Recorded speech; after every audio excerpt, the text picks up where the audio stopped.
Assalamualaikum warahmatullahi wabarakatuh. Yang terhormat Pak Vicky selaku dosen pengampu mata kuliah Akuntansi Keuangan Lanjutan 1 kelas K.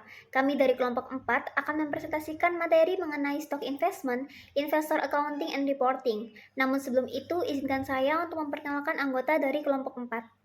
Yang pertama ada Nadina Salsabila dengan NPM akhir 205, lalu yang kedua ada Egidia Renata Pasaribu dengan NPM akhir 210, lalu yang ketiga ada Adinda Ekawati dengan NPM akhir 213, lalu yang keempat ada Aziza Ramadhani Effendi dengan NPM akhir 215, lalu yang kelima ada Arini Amanda Jovita dengan NPM akhir 218, dan yang terakhir yang keenam saya sendiri Fatona Nur Hasanah dengan NPM akhir 225. Nah, yang pertama kita akan membahas mengenai accounting for stock investment atau akuntansi untuk investasi saham.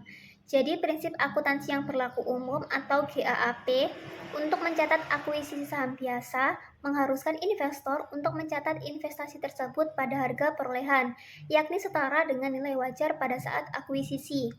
Nah, pedoman dasar mengukur biaya investasi dengan memasukkan kas yang dikeluarkan, nilai wajar aset lain yang diberikan, atau sekuritas yang diterbitkan, serta biaya langsung tambahan untuk memperoleh investasi. Nah, selain biaya pendaftaran dan penerbitan sekuritas ekuitas, menurut GAAP itu dibebankan ke tambahan modal di setor. Nah, salah satu dari dua metode dasar akuntansi untuk investasi saham biasa yang diterapkan itu umumnya yakni yang pertama ada metode nilai wajar atau biaya dan juga yang kedua yakni metode ekuitas.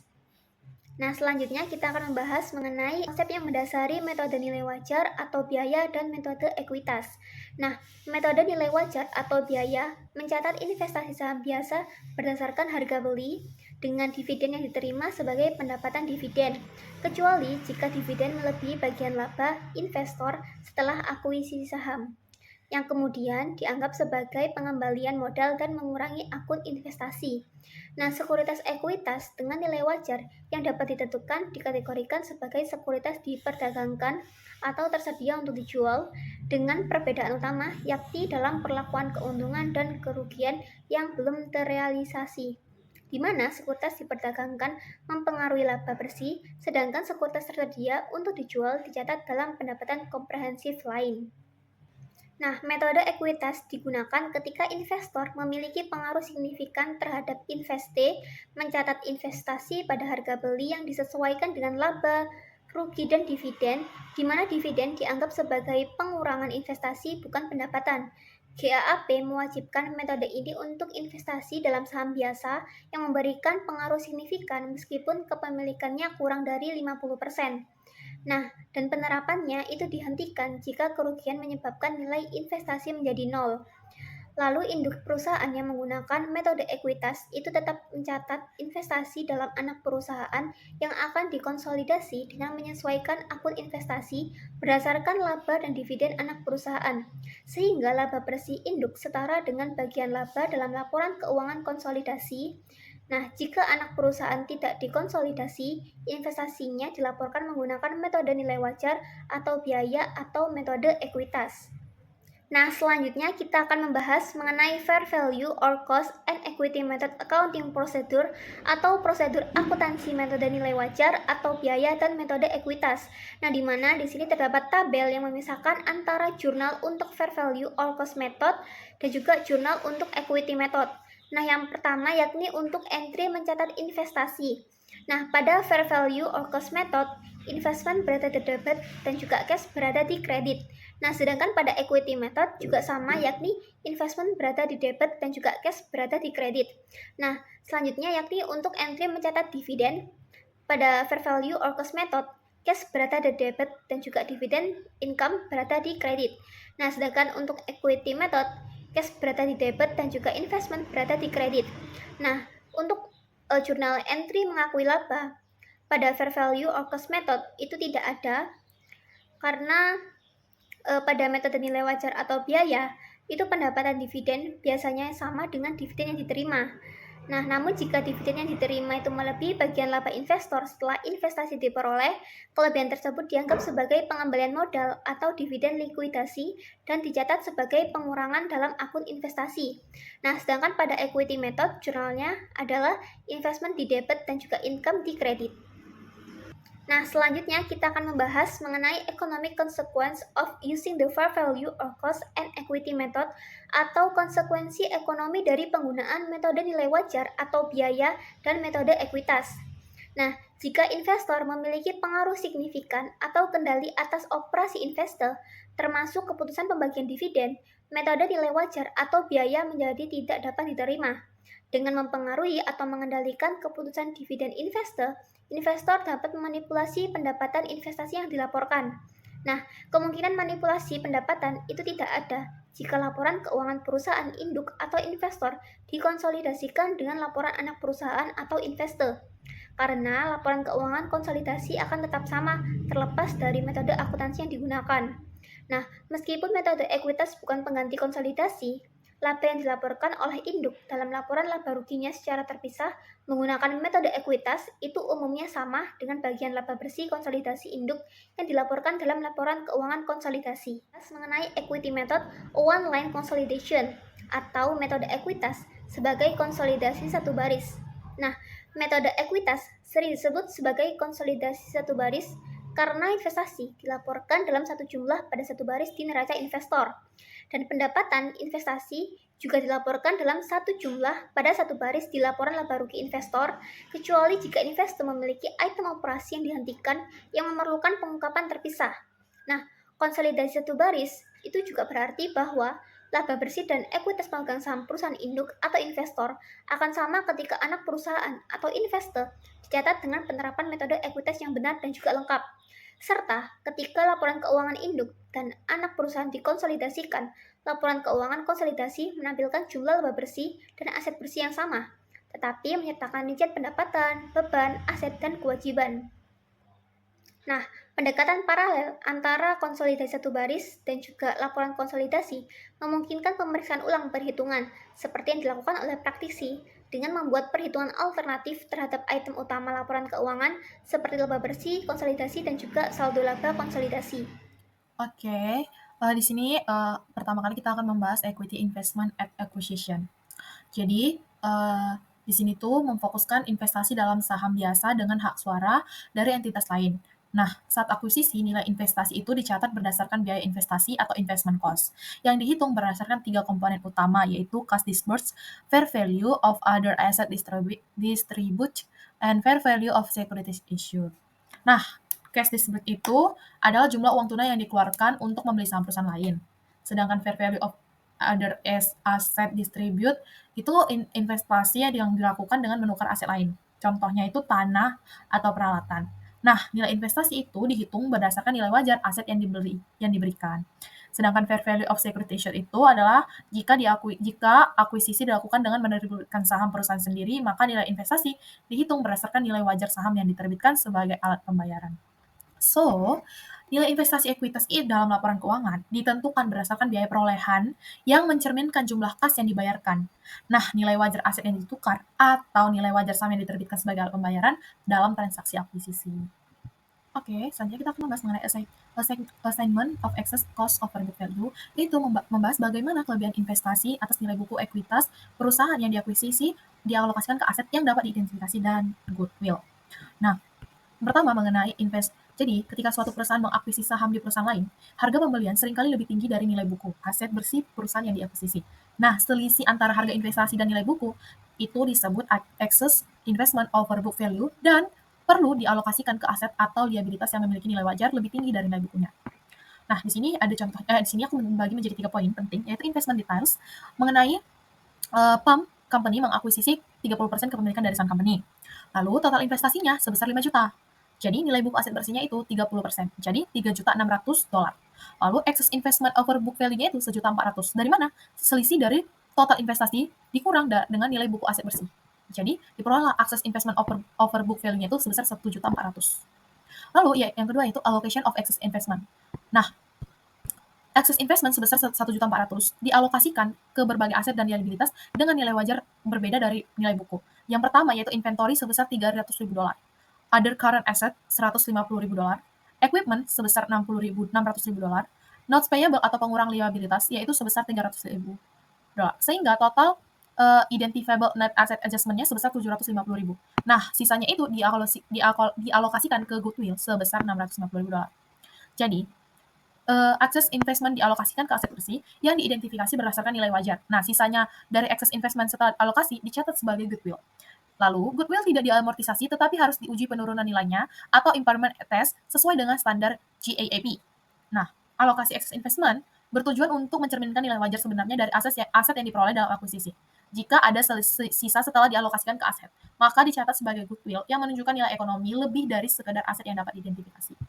Oke, di sini kita masih membahas mengenai equity investment dan allocation of excess cost. Jadi, materi ini itu membahas tentang bagaimana Pump Company mengakuisisi 30% kepemilikan saham di Sun Company menggunakan metode equity method, serta bagaimana penghitungan dan mengalokasikan biaya investasi yang melebihi nilai buku.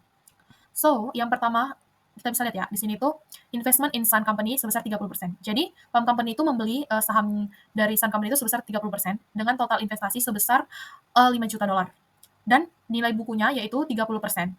Jadi sebesar 3.600.000 dolar. Nah, 2 jutanya itu dalam bentuk kas. Lalu 200.000 lembar saham pump dengan nilai 10 dolar par dan nilai pasarnya itu 15 dolar per lembar, sehingga diperolehlah 3 juta. Lalu ada biaya tambahan sebesar 50.000 dolar untuk registrasi saham dan sebesar 100.000 dolar untuk biaya konsultasi. Semua biaya investasi dicatat dalam akun investment in Sun dengan metode one line consolidation tanpa memperhitungkan nilai buku awal aset dan kewajiban Sun. Lalu yang kedua yaitu allocation of excess cost. Jadi nilai buku dari 30% kepemilikan di Sun adalah 3.600.000. Sedangkan PAM membayar sebesar 5 juta. Jadi terdapat kelebihan biaya investasi sebesar 1.400.000 dolar yang harus dialokasikan ke aset kewajiban tertentu. Lalu yang ketiga yaitu adjustment and ending balance, yaitu penyesuaian tahunan dan saldo akhir investasi. Jadi setelah membeli saham, Pump Company itu harus melakukan penyesuaian setiap tahun terhadap pengakuan laba Sun, yaitu 30% dari laba bersih Sun, lalu dividen yang diterima dari Sun, lalu amortisasi atas alokasi excess cost. Lalu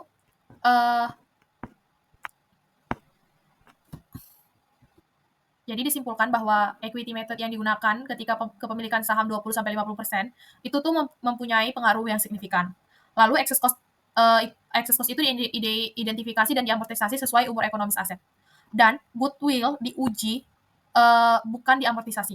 Sehingga saldo investasi berubah setiap tahun berdasarkan laba rugi, Sun, atau dividen yang diterima, dan juga amortisasi excess cost. Oke, selanjutnya kita membahas mengenai excess of book value over cost, yaitu book value of investment atau nilai buku investasi bisa lebih besar dari biaya investasi. Hal ini menunjukkan kalau aset investment mungkin terovervaluasi atau akuisisi yang dilakukan dengan harga lebih rendah atau bergain purchase. Nah, selisih nilai buku dan nilai investasi dicatat sebagai keuntungan akuisisi biasa atau ordinary gain. Lalu kita melanjutkan pembahasan. Di sini ada contoh soal atau pembahasan, yaitu dari Pop Corporation, di mana membeli 50% saham dari Sun Company seharga 40.000 dolar. Nilai buku dari 50% saham Sun seharga 50.000 dolar. Nah, excess of book value over cost-nya seharga 10.000 dolar. Jadi, allocation of excess-nya yaitu 10.000 dolar. Sehingga inventory overvaluation-nya yaitu 2.000 dolar dijual dalam 1 tahun dan equipment overvaluation-nya 8.000 dolar dengan umur manfaat 10 tahun dan diamortisasi sebesar 800 dolar per tahunnya. Nah, di sini pertama tentunya kita membuat jurnal pencatatan yaitu pada jurnal akuisisi 1 Januari yaitu investment in Sun sebesar 40.000 pada cash. Lalu jurnal penerimaan dividennya pada 1 Juli yaitu cash sebesar 2.500 pada investment in Sun sebesar 2.500. Lalu ada jurnal pengakuan laba investasi pada Desember tanggal 31 yaitu investment in Sun sebesar 10.000 pada income from Sun sebesar 10.000 dolar. Lalu jurnal amortisasi excess-nya yaitu income from Sun 1.000 pada inventory dan equipment sebesar inventory-nya 1.000 dan equipment-nya 800. Jadi dapat disimpulkan bahwa excess of book value over cost terjadi karena investasi dilakukan di bawah nilai buku. Dan selisihnya yaitu sebesar 10.000 dolar yang dialokasikan ke inventory dan equipment. Lalu amortisasi dilakukan sesuai umur manfaat aset. Sehingga diperolehlah saldo akhir investasi meningkat sebesar $49.900. Nah, selanjutnya ini ada bargain purchase atau pembelian yang lebih murah. Nah, hal ini tuh seperti namanya ya. Jadi perusahaan itu mengakuisisi atau membeli aset perusahaan lain atau saham lain itu dalam harga yang lebih murah dari nilai pasarnya. Ini tuh disebabkan karena mungkin perusahaan yang diakuisisi atau dibeli ini mencatat nilai asetnya itu lebih rendah dari nilai pasar yang ada gitu, karena alasan tertentu. Nah, bisa dilihat dari gambar ini ya. Ada contoh ini tuh sebuah perusahaan yang mengakuisisi di mana aset dari perusahaan yang diakuisisi itu tercatat inventorisnya itu lebih rendah $20 dan buildingnya itu lebih rendah $60. Nah, sehingga waktu perusahaan A itu ingin mengakuisisi perusahaan B yang seharusnya itu nilai pasarnya itu $480, tapi ternyata hanya perlu membayar $400. Nah, ada keuntungan dari pembelian tersebut sebesar $80. Nah, perbedaan-perbedaan nilai ini dimasukkan kemana sih keuntungan ini untuk di jurnalnya nanti? Yang pertama tentu kita bisa memasukkan nilai-nilai tersebut itu ke akun-akun yang memiliki perbedaan nilai, seperti yang di bawah itu kan inventory. Inventorisnya tadi diketahui lebih rendah $20 dari nilai pasarnya, maka ya sudah $20.000 itu tadi dikalikan berapa persen sih pengakuisisiannya ini. Jadi setelah ada ini yang di soal itu 25%, maka nilai fair value-nya itu tercatat ada $5 yang dimasukkan ke nilai buku inventory nanti. Lalu ada nilai gedung itu sebesar $15 dan tercatat juga keuntungan, karena kan tadi untung ya. Nah, keuntungannya itu juga dicatat sebesar $10. Lalu selanjutnya itu ada interim akuisisi atau pengakuisisian di tengah masa akuntansi gitu. Jadi kan biasanya kalau misalkan di soal-soal itu soal pengakuisisian itu mungkin ada di tanggal 1 Januari atau 1 Desember gitu ya. Nah, gimana kalau misalkan pengakuisisiannya itu berada di tengah-tengah masa akuntansi gitu, misal Juni, Oktober, dan lain sebagainya gitu. Nah, di sini mungkin saya akan menunjukkan saja bagaimana contoh penjurnalannya gitu. Karena memang apabila pengakuisisiannya itu dilakukan di tengah-tengah masa akuntansi, itu akan membutuhkan perhatian yang sangat khusus dan lebih kompleks gitu perhitungannya. Nah, di sini saya beri contoh di dalam soal yang saya sertakan di sini itu contohnya apabila Pop Corporation itu mengakuisisi 40% kepemilikan dari Sun Corporation. Nah, pada tanggal pembelian, pada tanggal transaksi awal itu tuh di Oktober tanggal 1. Nah, di situ kan Oktober itu termasuk 1/4-nya dari 1 tahun kan. Nah, maka di sini awal-awal dicatatnya itu berapa dolar sih pengakuisisiannya ini. Nah, di tabel yang atas warna oranye itu kan tercatat bahwa investment cost-nya itu 80.000. Lalu maka di jurnalnya itu dicatat investment in Sun itu sebesar debit $80, $80.000 dan cash-nya itu $80.000 untuk mencatat akuisisi 40% dari kepemilikan Sun Corporation itu tadi. Nah, lalu bagaimana pencatatan pada akhir tahun? Nah, di sini ada contoh penjurnalannya lagi, yaitu investment in Sun sebesar $2,500 nantinya, dan income from Sun itu $2,500. Nah, bagaimana kita mendapatkan $2,500 itu tadi? $2,500 itu tadi, yaitu sebesar 40%, kepemilikan yang dibeli dari Sun oleh Pop itu tadi, dikalikan 25.000 ini ada di soalnya, dan dikalikan masa akuntansi yang pada saat terjadi transaksi. Seperti yang tadi saya bilang itu kan Oktober itu termasuk 1/4-nya dalam 1 tahun, maka dikalikan 1/4 tahun itu tadi. Nah, ketemu hasilnya $2,500. Nah, selanjutnya ada mencatat penghasilan dari Sun itu yaitu sebesar investment in ini itu untuk mencatat amortisasi dari biaya kelebihan nilai buku. Nah, jadi rumusnya itu 8.000 itu diambil dari yang tabel oranye ini. Access assigned to building yaitu sebesar 8.000 dibagi 20 tahun. 20 tahun ini amortisasinya dan dikalikan 1/4 tahun. Jurnalnya yaitu income from Sun sebesar bla bla bla dan kreditnya itu investment in Sun sebesar bla bla bla. Lalu ada pembahasan di mana ada kasus itu seorang investor membeli kepemilikan perusahaan yang diakuisisi itu secara step by step gitu. Jadi nggak langsung membeli sebagian besar gitu, tapi dia step by step. Contoh, misal seorang investor itu mau mengakuisisi perusahaan B. Nah, investor ini tadi itu mengakuisisinya itu dengan membeli saham pembelian pertama itu 10%, lalu yang kedua itu 10% lagi gitu. Jadi step by step, nggak langsung beli saham 20% gitu. Nah, untuk perlakuan akuntansi dalam kasus seperti ini tuh kita harus paham betul berapa persen sih perhitungan kepemilikan saham itu yang bisa dicatat dengan metode cost, metode biaya, lalu berapa persen kepemilikan yang bisa dicatat menggunakan metode ekuitas, dan berapa persen lagi yang dapat dicatat dengan metode ekuitas dan konsolidasi gitu. Nah, kalau misalkan untuk kasus yang dalam buku itu tercatat kan investor ini mengakuisisi membeli saham itu yang awalnya 10% gitu. Nah, apabila 0-10% itu pencatatan akuntansinya itu menggunakan metode cost, metode biaya. Lalu pada investasi yang kedua itu kan otomatis sudah 20% gitu ya, 10% awal, 10% kedua, otomatis 20%. Nah, pencatatan selanjutnya itu menggunakan metode ekuitas gitu. Jadi apabila nanti kedepannya itu ada perbedaan gitu dalam entitas pelaporan, maka mungkin bisa dilakukan penyajian kembali laporan keuangan pada periode sebelumnya. Jika memang pengaruhnya itu dinilai sangat material gitu. Jadi perubahan dalam metode akuntansi biaya atau akuntansi metode ekuitas dan konsolidasi untuk anak perusahaan dan investasi itu dapat disajikan kembali menurut metode yang benar gitu.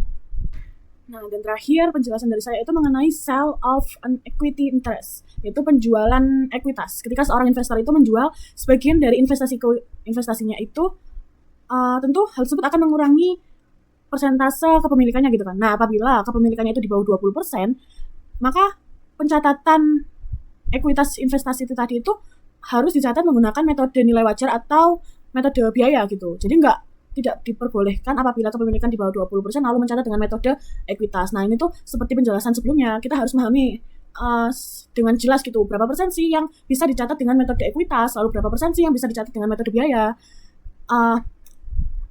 Apabila pencatatan-pencatatan dalam periode sebelumnya itu tidak memerlukan penyesuaian, maka investor ini dapat menghitung investasi berdasarkan metode nilai wajar langsung dengan cara biasa. Keuntungan atau kerugian dari kepemilikan ekuitas itu merupakan selisih antara harga jual dan nilai buku ekuitas segera sebelum penjualannya. Baik, selanjutnya ada stock purchase directly from the investor, yang artinya yaitu pembelian saham langsung dari investor.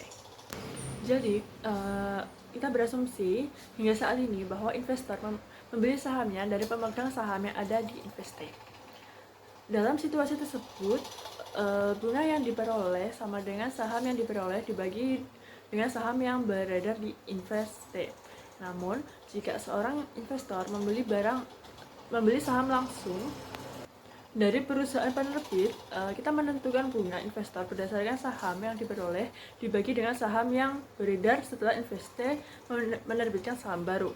Nah, diasumsikan bahwa Pop Corporation membeli 20.000 lembar saham biasa yang sebelumnya belum diterbitkan langsung dari Sun Corporation seharga $450.000 pada tanggal 1 Januari 2016. Ekuitas pemegang saham Sun pada tanggal 31 Desember terdiri dari $200.000 saham biasa dengan nilai nominal $10 dan $150.000 laba ditahan. Nah, jadi kita bisa dihitung kepemilikan Pop sebesar 50% di Sun sebagai berikut. Jadi, saham yang dibeli Pop itu sebesar 20.000 saham. Lalu jumlah saham yang beredar setelah saham baru diterbitkan, nah outstanding tanggal 31 Desember 2015 itu tuh 20.000. Nah isi Pop itu 20.000, kalau di total itu sebesar 40.000 saham. Nah, jadi minat Pop pada Sun itu A per B 50%. Lalu nilai buku dari bunga yang diperoleh Pop adalah $400.000 yang ditentukan dengan mengalikan 50% bunga yang diperoleh oleh ekuitas pemegang saham Sun sebesar $800.000. Lalu perhitungannya sebagai berikut. Jadi ekuitas pemegang saham Sun sebelum penerbitan itu sebesar $350.000. Lalu penjualan 20.000 saham ke Pop itu sebesar $450.000. Lalu ekuitas pemegang saham Sun setelah penerbitan itu sebesar $800.000. Lalu presentasi kepemilikan Pop itu 50%. Jadi kalau dikalikan itu sebesar nilai buku diperoleh Pop itu yaitu $400.000. Selanjutnya adalah investor comparison dengan saham preferen. Jadi, metode ekuitas berlaku untuk investasi dalam bentuk saham biasa, dan beberapa penyesuaian diperlukan ketika investor memiliki saham preferen dan saham biasa yang beredar. Penyesuaian ini memerlukan hal-hal berikut. Yang pertama itu alokasi ekuitas. Pemegang saham investasi menjadi komponen ekuitas preferen dan biasa pada saat akuisisi untuk menentukan nilai buku investasi saham biasa. Lalu yang kedua itu alokasi laba bersih perusahaan yang menerima investasi itu ke dalam komponen pendapatan preferen dan pendapatan biasa untuk menentukan bagian investor atas pendapatan perusahaan yang menerima investasi kepada pemegang saham biasa. Lalu kita asumsikan ekuitas pemegang saham Sun Corporation adalah 6 juta dolar di awal tahun dan 6.500.000 di akhir tahun. Laba bersih dan dividen untuk tahun tersebut masing-masing adalah 700.000 dolar dan 200.000 dolar. Jadi bisa kita lihat 10% saham preferen kumulatif nilai nominal 100 dolar itu 1 Januari itu 1.000 dolar dan 31 Desember itu 1.000 dolar. Saham biasa per 5/10 itu 1 Januari dan 31 Januari itu sebesar 3.000. Lalu modal digital lainnya itu sebesar 500 dan laba ditahan itu sebesar, kalau 1 Januari itu sebesar 1.500 dan 31 Desember itu sebesar 2.000. Jadi kalau di total, kalau awal tahun itu sebesar 6.000 dan akhir tahun sebesar 6.500. Jika Palm Corporation membayar 2.500.000 dolar pada tanggal 2 Januari untuk 40% saham biasa, maka saham yang beredar investasi tersebut dievaluasi sebagai berikut. Bisa kita lihat nilai biaya 40% saham biasa di Sun itu sebesar 2.500.000 dolar. Lalu nilai buku dan nilai wajar yang diperoleh itu bisa kita lihat ada ekuitas pemegang saham Sun itu sebesar 6.000 dolar. Lalu dikurangi dengan ekuitas pemegang saham preferen itu sebesar 1.000. Jadi ekuitas pemegang saham biasa itu sebesar 5.000. Nah, persen yang diperoleh 40%, maka 5.000 dikali 40% itu 2.000 dolar. Jadi nilai goodwill-nya kalau berarti dari 2.500 dikurangi 2.000 itu sebesar 500 dolar. Lalu pendapatan PAM dan Sun untuk tahun ini dari 40% kepemilikannya dihitung sebagai berikut. Jadi pendapatan bersih Sun itu sebesar 700 dolar. Lalu dikurangi pendapatan yang diutamakan, yaitu 1 juta dolar dikali 10% itu 100. Nah, totalnya yaitu pendapatan umum yaitu 600 dolar. Jadi bagian dari pendapatan umum Sun itu yaitu 600.000 dolar dikali 40% hasilnya 240. Selanjutnya adalah mengenai operasi yang dihentikan dan pertambangan lainnya. Jadi dalam akuntansi untuk investasi dengan metode ekuitas, investor melaporkan bagaimana dari pendapatan biasa dari investor pada satu baris laporan laba rugi. Namun konsolidasi satu baris tidak berlaku untuk pelaporan pendapatan investasi ketika pendapatan investasi mencakup operasi yang dihentikan. Dalam hal ini, pendapatan investasi harus dipisahkan menjadi komponen operasi biasa dan yang dihentikan dan dilaporkan sebagaimana mestinya. Nah, berikut kita asumsikan bahwa Pop Corporation memiliki 40% saham beredar Sun Corporation dan pendapatan Sun itu terdiri dari berikut ini, yakni operasi yang dilanjutkan itu 500.000 dolar. Lalu operasi yang dihentikan atau rugi itu dikurangi pendapatan yang berlaku itu sebesar 50.000 dolar. Jadi pendapatan bersihnya itu sebesar 450 dolar. Nah, Pop mencatat pendapatan investasinya dari Sun sebagai berikut. Nah, dalam ribuan ya. Jadi investasi di Sun itu sebesar 180.000. Lalu kerugian operasi yang dihentikan Sun itu sebesar 20.000 dan itu masing-masing masing-masing itu ditambah. Jadi pendapatan investasi dari Sun itu sebesar 200.000 dolar. Nah, Pop melaporkan pendapatan sebesar 200.000 dolar dari Sun sebagai pendapatan investasi dan melaporkan kerugian operasi yang dihentikan sebesar 20.000 dolar beserta operasi yang dihentikan yang mungkin dimiliki POP selama tahun tersebut. Nah, keuntungan atas perseratan segmen bisnis oleh investasi akan diperlukan dengan cara yang sama. Oke, selanjutnya ada persyaratan lain dari metode ekuitas. Jadi, dalam melaporkan laba rugi investor berdasarkan metode ekuitas, investor harus menghilangkan pengaruh laba rugi pada transaksi antara investor dan investasi hingga transaksi tersebut terrealisasi.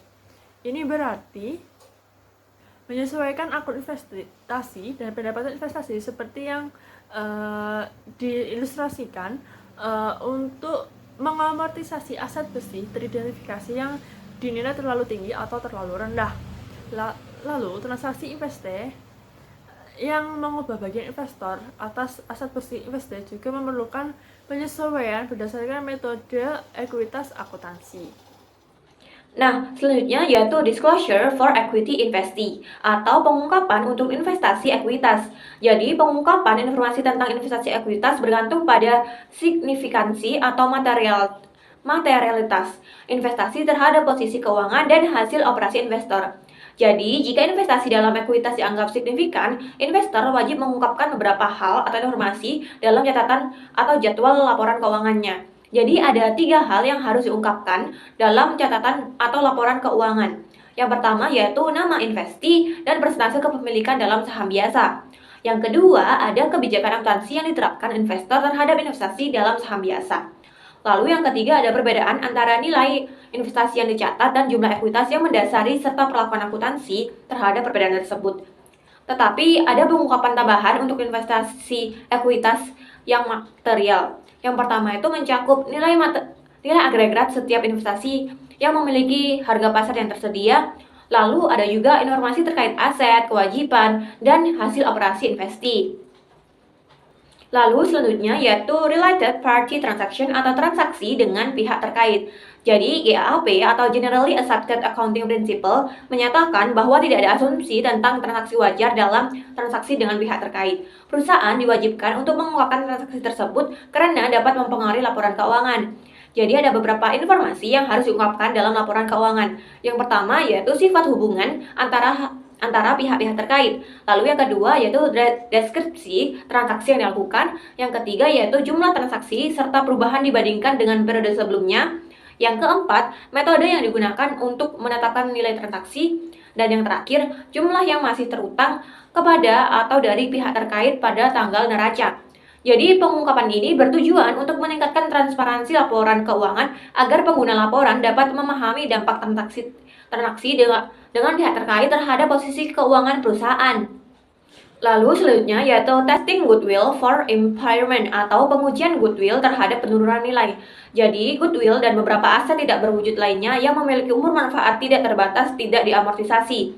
Sementara itu, aset tidak berwujud yang memiliki umur manfaat tertentu terus diamortisasi selama umur manfaatnya. Jika suatu aset tidak berwujud memiliki umur manfaat yang pasti, tetapi tidak diketahui secara pasti, maka perusahaan harus mengamortisasinya berdasarkan estimasi terbaik dari umur manfaat tersebut. Dan aset tidak berwujud termasuk goodwill yang memiliki umur manfaat tidak terbatas tidak diamortisasi, tetapi harus ditinjau dan diuji setiap tahun untuk kemungkinan penurunan nilai. Nah, setelah membahas tentang pengujian goodwill terhadap penurunan nilai, sekarang kita akan membahas tentang recognizing and measuring impairment loss atau pengakuan dan pengukuran kerugian penurunan nilai. Jadi, uji penurunan nilai goodwill dapat dilakukan dengan 2 langkah sesuai ASC 350-20-35. Yang pertama itu membandingkan nilai buku dengan nilai wajar unit pelaporan. Jadi, jika nilai wajar lebih dari nilai buku, maka goodwill tidak mengalami penurunan nilai. Tetapi, jika nilai wajar lebih dari nilai buku, maka lanjut ke langkah berikutnya. Nah, langkah berikutnya yaitu mengukur dan mencatat kerugian penurunan nilai. Jadi, nilai tercatat goodwill dibandingkan dengan nilai wajar tersirat dari goodwill tersebut. Jadi, jika nilai tercatat lebih tinggi dari nilai wajar, maka perusahaan mencatat kerugian penurunan nilai sebesar selisihnya. Next adalah implied fair value of goodwill atau penurunan nilai wajar dari goodwill. Nah, ini kita langsung contoh soal aja. Jadi, PAM Corporation itu punya 80% sahamnya Sun Corporation. PAM Corporation ini induk perusahaannya, Sun Corporation ini anak perusahaannya. Terus, di dalam laporan keuangan itu, goodwill yang tercatat itu adalah 6,3 juta dolar. Nah, terus Palm Corporation tuh memperkirakan bahwa misalkan kira-kira Palm Corporation ini beli sahamnya Sun Corporation sekarang, itu total nilainya adalah sebesar 36,25 juta.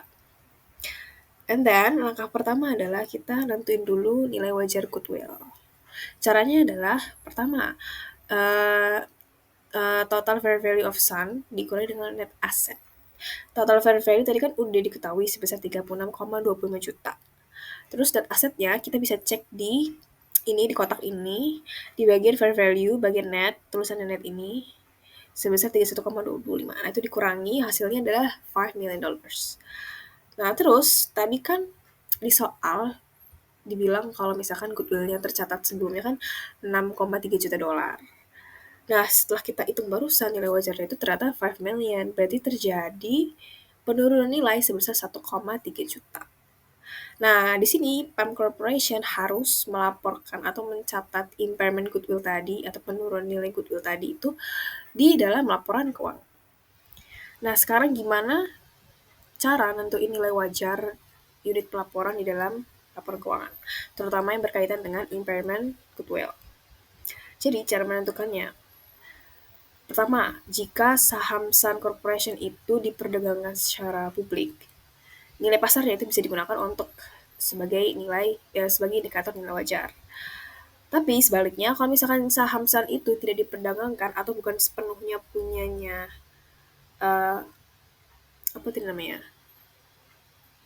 Palm Corporation, maka tidak ada nilai pasar yang jelas. Terus kapan harus menguji impairment goodwill? Minimal once a year. Karena perusahaan harus terus mengevaluasi ya, apakah goodwill ini masih sama nilainya atau malah ada penurunan kayak yang tadi kita bahas. Nah, kalau misalnya ada kejadian-kejadian tertentu kayak misalkan ada perubahan hukum, regulasi, terus misalkan ada masa-masa di mana bisnis kan karena ada lagi turun-turunnya banget, ada stabil, terus ada muncul pesaing baru yang tidak terduga.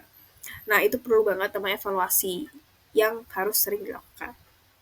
Kemudian adalah opsi nilai wajar untuk investasi dengan metode ekuitas.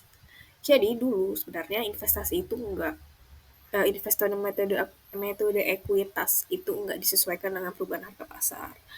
But sekarang GAAP atau GAAP itu memperbolehkan perusahaan tuh memilih opsi nilai wajar untuk investasi. Jadi, jika opsi nilai wajarnya itu dipilih, maka investasinya akan diperbarui nilainya setiap tahun sesuai dengan harga pasar. Nah, perubahan nilai wajarnya itu dicatat di laba bersih investor dan disesuaikan di akun penyisihan investasi. And then, ini kotak kuning ini adalah contoh kasus ya. Jadi, Palm Corporation itu beli 30% saham di Sun Company. Terus di akhir tahun, nilai pasar Sun Company itu jadi $700,000. Sehingga nilai investasinya itu, nilai investasi Palm Corporation-nya itu $210,000. Nah, sebagai hasilnya, Palm Corporation ini mencatat keuntungan tidak terrealisasi sebesar $8,000 dalam pembukuannya.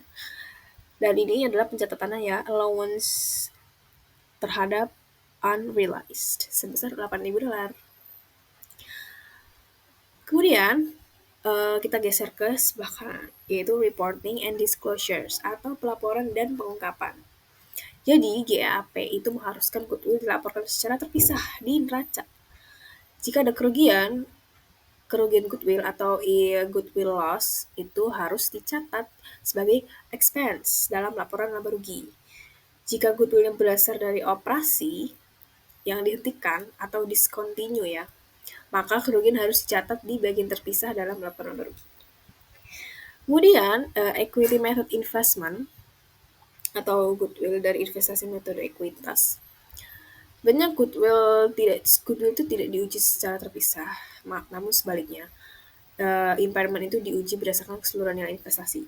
Artinya adalah jika nilai wajar investasinya itu menurun, di bawah book value-nya, maka perusahaan akan mencatat kerugian impairment itu pada investasi secara keseluruhan, bukan hanya pada goodwill aja, kayak gitu. Oke, itu tadi adalah penjelasan dari kami tentang stock investment. Terima kasih telah menonton. Wassalamualaikum warahmatullahi wabarakatuh.